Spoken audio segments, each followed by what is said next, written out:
is the Presides Act of 2025. And this particular act now has several changes that we made. For example, establishing the Provision Authority under National Treasury. It directs that all proceeds must go to development. It introduces transparent participatory process with budget parliamentary oversight, and it uses steps and eliminates formalities to steep up privatization. Next.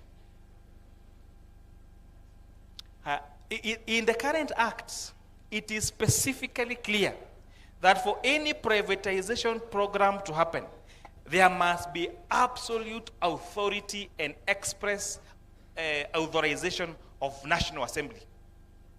And this has to be taken into consideration. Again, the Presides Act of 2023 had said, interestingly, that if Parliament did not approve a privatization program within 90 days, it would have been deemed to have passed.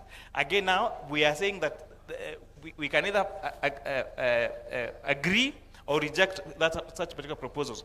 Most importantly, we also change the board composition of both these enterprises. Next.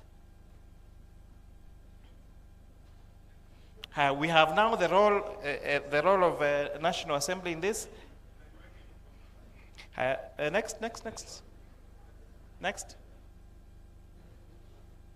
Next. I want to take you through now why we are here today. And I know this is where most people are have been waiting for. The Safaricom partial divestiture. I've had discussions of people saying that government of Kenya is selling Safaricom. There cannot be any more lie or any more mis and disinformation like that.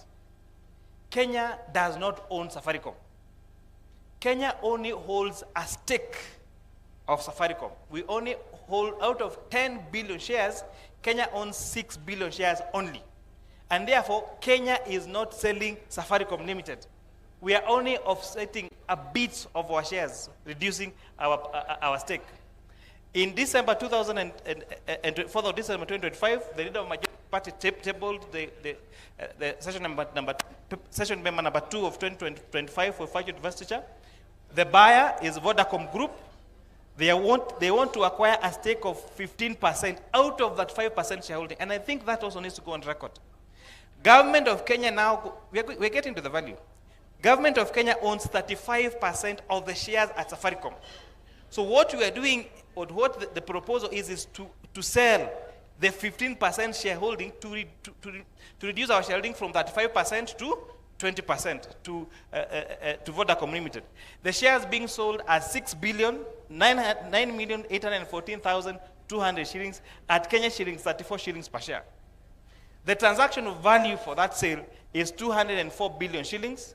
And upfront, and I explain this later in other slides, we're receiving 40.2 billion shillings in terms of future dividends. So the total value of this particular transaction will be 244 billion 500 million shillings. That shows, those two pie charts shows what is going to be the change of this in terms of share ownership. As we speak, Kenyans own 25%. Government of Kenya owns 35%. Vodacom owns 40%. If this honorable house approves this particular partial divestiture, the shareholding will change now to the next pie chart there, where Kenyans will still own 25%, Government of Kenya will own 20%, and Vodacom will own 55%. So we are not offsetting our whole stake. We're just offsetting only 15% of our shares at Safaricom Limited. What does this mean? And again, I'm going to go to the next slide about, someone asked about the price. When you talk about shares of a listed company, share prices are determined by several methods, and I explain that in the next few slides. But one of the most powerful tools of valuation of shares is the market. And that is what the market shows us. When Safaricom IPO was done in 2008, the share price was given at 5 shillings per share. What happened immediately after was a dip from 5 shillings per share to 3.6 shillings per share. And you can see how that price has moved up to where that is data as at yesterday, close of business yesterday. We closed yesterday as Safaricom shares trading at 29.55 shillings. This means that all the players in the market, all the investors, everyone is asking, what is the value of this share? And now those factors of demand and supply determine what the share price is. And as at yesterday, the share price of Safaricom Limited was traded as 29.55 shillings. The highest we've ever had has been 36.25 shillings. I have heard people saying that Safaricom shares were trading at 50 shillings. Then I'm wondering which world they live in. This shows analysis from 2008. This has been the share prices of Safaricom. From when we had the IPO at 5 shillings, the highest, the lowest we had was 2.95 shillings around 2011. The highest we've had is at 6.25 shillings. And as yesterday, the price per share was 29.55 shillings. And these are facts. The problem with facts, they get to be stubborn. Very stubborn. And never lie. Next. Let's go to the critical question about, and I want you to pay, honorable members, please give me attention on this. How do you value shares apart from doing it through the market? There are 4 economic models that are used in valuation of shares globally. The first method was developed by someone called Myron J. Gordon and Eli Shapiro. But Martha Wangari, Gordon is not just the Gordon, you know. There is Gordon, a very serious economist. They developed a model called the Gordon growth model, what's called the constant growth model. And this says, why would you want to buy shares? You want to buy shares so that you can earn dividends. So you use now that dividend to calculate then what is the value of that share. The second method is what we use free cash flow to equity. When the company operates and removes all the operational money, how much is left in that company for profitability? That's called free cash flow to equity model. It was developed by someone called, another called Copeland, Kohler, and Murin. Then you have residual income model. And you have lastly the price earnings multiple model that was developed by Graham and Dodd. Let me now take you through each of these models. So next slide. So when you're calculating the share price, the market price.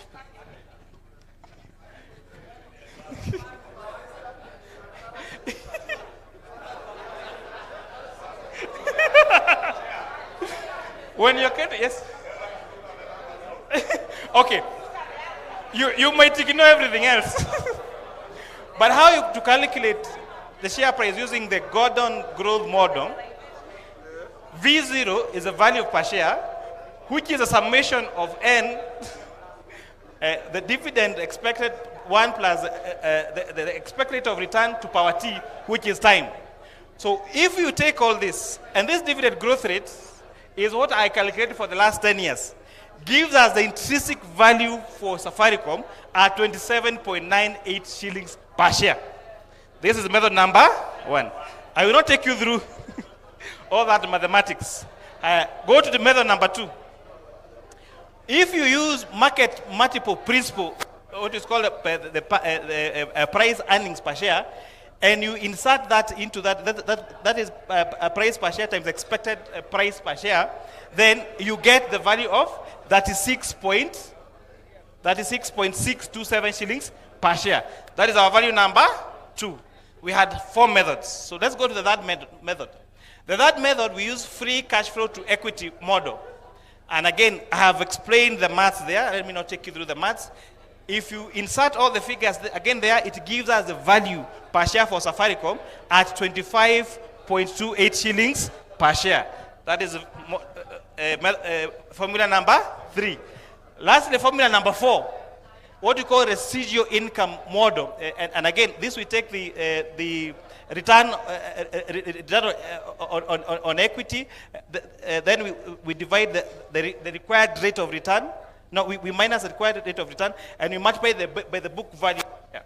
So once you use again this price, this particular formula, and it's attested there, you get the value per share at 24.55 shillings per share.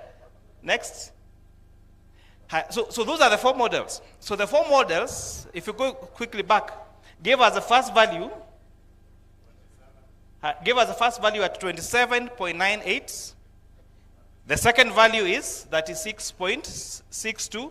And the third value is 25.28 shillings. And the fourth value is 24.55. These are economically, globally valued tools of valuation per share. So the highest is that the one that we've seen at 36. Again, 36.62 is the highest value using the market multiples comparison that is praised by PE, and then the lowest is 24.55 shillings per share. Those are globally accepted models of valuation of shares. So if anyone else tells you that the market share of Safaricom is at 80 shillings, or at 90, or whatever price it is, ask them which valuation model they are using. And if they can prove to us which method they use, then you can say that this share has been either undervalued or overvalued, or whatever value they are going to create.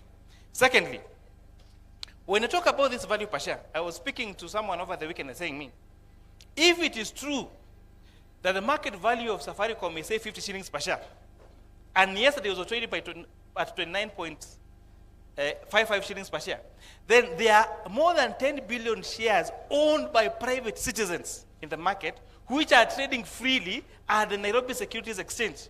So if you placed an order tomorrow, and you say, I want to buy 10 billion shares at 50 shillings, you will get all those shares, because those people will be willing to offload those shares to you. And anybody from Kenya, from anywhere across the globe, can willingly trade in our shares at Nairobi Securities Exchange. And that, again, is a stubborn fact. Next. What are some of the comparison valuation mechanisms that have been used? Standard Investment Bank, an independent bank, in May 2005, did valuation using discounted cash flows based on 5-year estimates for the GSA business and a mix of EV and EBITDA, that is earnings before interest and tax, and market capitalization to revenue for the financial services, and they valued that shares at 6.38. Feeder Investment Bank, again in May 2005, valued those shares at 24.8 shillings. NCBA Bank valued Safaricom shares at 27.63. And Kipra valued them at 27, using the value added, when using market share price in January, and 36, using market price share in March 2021. This is before the decree. This is before the investment in Ethiopia. Again, these are valuation from independent institutions using their own models. Next. So we're saying, what are some of the key assumptions that have been made on this Safaricom thing? That we're saying that there will not be any major operation of financial shocks. The dividend policy will remain unchanged. There's going to be modest nominal growth. There will be proportional dividend distribution. That Kenya shareholding would be reduced to 20%. No extra dividends. Stable macroeconomic and regulatory framework, and figures presented in nominal shillings without discounting. Lastly, there is another concept again. So what Vodacom again is offering government of Kenya, if we offtake these shares from you, you are assured of receiving dividends every year. And you will receive dividends, say, for the next 6 years. So in lieu of the dividends that you're supposed to receive, they are saying, we will pay you that money in advance, upfront. What does that mean? Go to the next. So it means that if you take all the money that we're supposed to receive in the next six years, assuming the same dividend payout ratio, we would have received 66 billion shillings in the next 6 years. Next. But how much are we receiving now? And I want to take this time to address that question. So we would have received 66 billion shillings in the next 6 years. How much are we receiving now in lieu of that dividend? 40 billion shillings. That is the offer on the table. What does that mean? Are we taking a loss, Are we taking a profit? For that, you need to ask yourself, if we were to take a loan of 40 billion shillings now, because we're not receiving that 40 billion shillings now, we receive it in the next 6 years, what will be the present value of that money now? And to take the present value, you use 1 plus expected rate of return, then you multiply the number of years. No, the 55 divided by 1 plus R is the growth rate multiplied by 2 power 6, that is the number of years. It would mean that the value of that money that you're supposed to receive in future now is 29.3 billion shillings. That is the difference between present value and future value. 40 billion shillings in 6 years is worth 29 billion shillings now, because of what we call discounting for present value and future value. To put in other ways, we're saying, if you receive cash today, you'll receive 40 billion. In 6 years, that dividend will have received 55 billion shillings.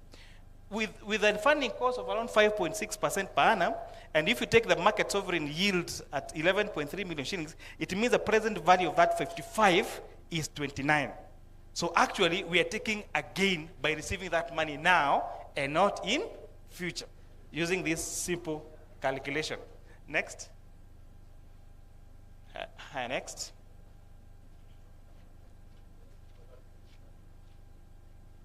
I think we're done with that. So I hope that we have gone through this mathematics of what does it mean now to receive the dividend in future, and what does it mean if you receive that money in 6 years. Number 2, I hope I've been able to take you through the calculations and you have understood what that valuation per share would actually mean. However, what are the gray areas on this particular transaction? And this is what I want to conclude with. The communication from a speaker was very, very critical. When this paper was tabled, when the second paper was tabled on 5th of December at the House, the speaker made a communication, and I want to pay attention to this communication, and said the counting of days that are required for Parliament to make a decision will start on 10th of February. What does the PFM Act say about that very important date? The PFM Act says when a sessional paper for divestiture of shares is tabled into Parliament, it must be considered in the House within 28 sitting days. And what does it mean if Parliament does not approve or reject or make a decision on that? It means that that sessional paper would have deemed to be approved. Therefore, members, if you make whichever decision you make, you must make it within 28 sitting days. And what does sitting days mean? If Parliament sits on a Tuesday morning and Tuesday afternoon, those are how many days? And therefore, calculating these days, if you go straight on, we have up to, Cynthia, we have up to, go straight on, we calculate these days. We had up to, I think, some date in March.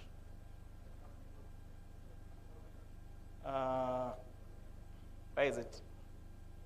We have up to 26th of March to make a decision.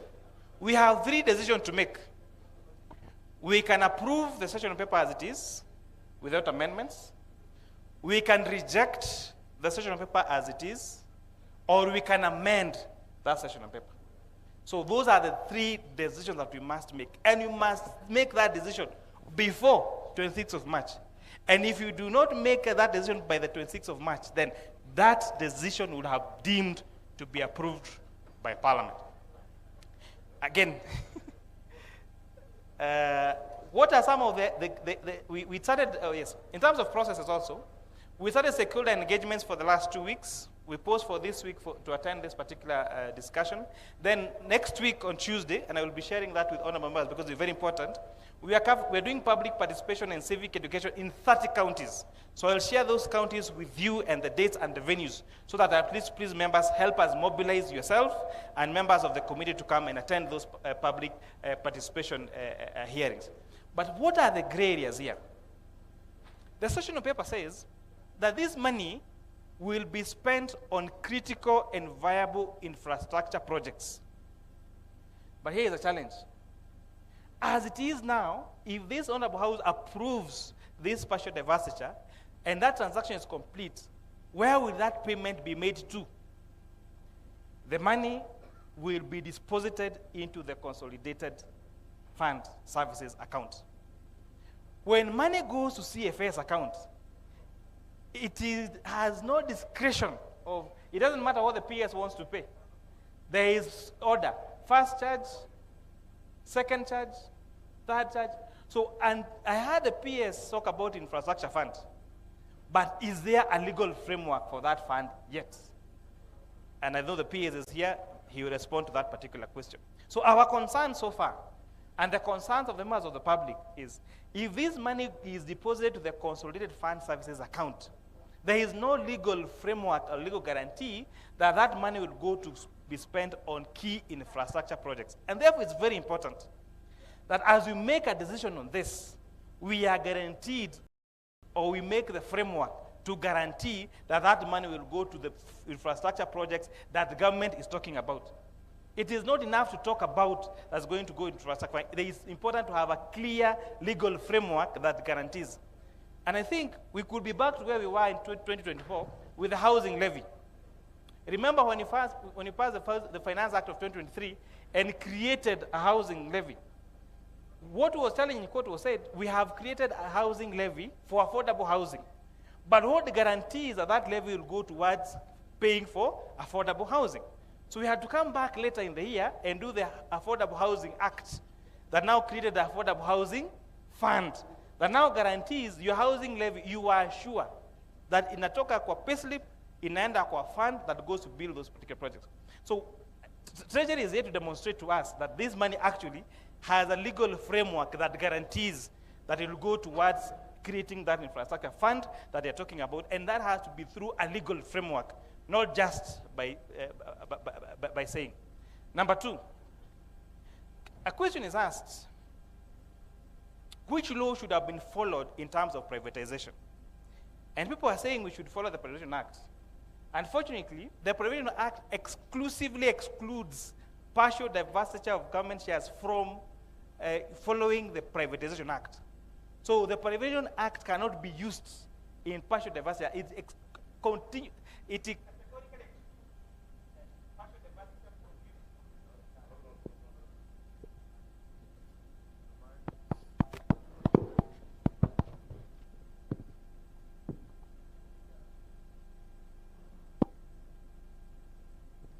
However, the exclusion of following the Privatization Act in terms of privatization does not exclude this particular transaction from other laws. And what does other laws say about disposal of public assets? There is the PFM Act, which is very critical. And the PFM Act, again, remember, is even anchored in our Constitution. And what does the PFM Act say? That for any divestiture or sale of government shares to private, there must be absolute approval of National Assembly.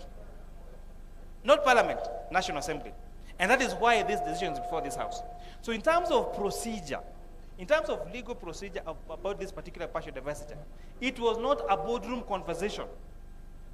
What you have now is a proposal by executive asking Parliament to approve for this particular partial divestiture. And that is exclusively and well provided for under the PFM Act.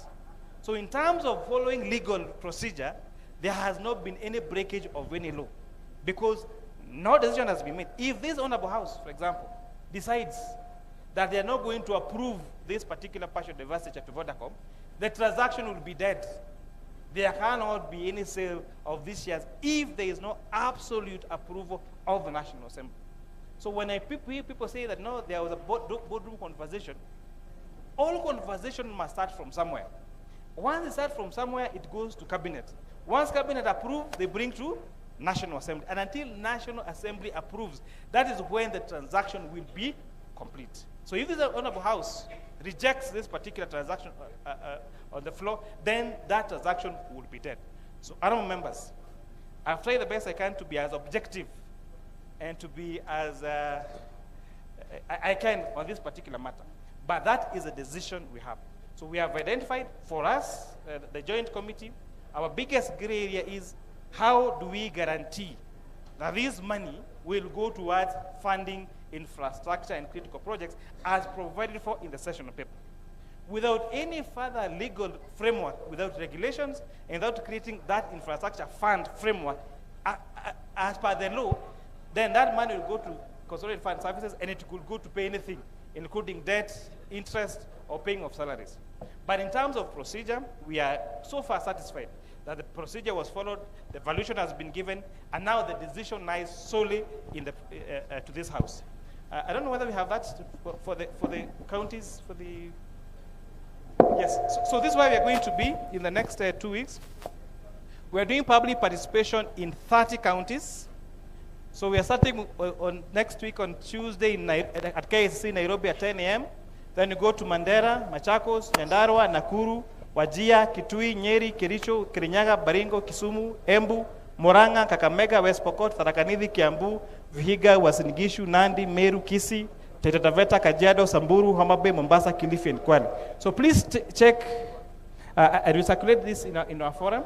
Please check when you are coming to your county, where we are going for the venue, and please mobilize your people to come and give their views, because their views are very important. Our constitution says there cannot be such a decision that can be made without public participation.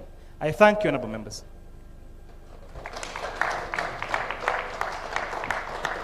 Another round of applause for Honorable Kimani. Yes, Honorable Kimani Kuria, you tried to carry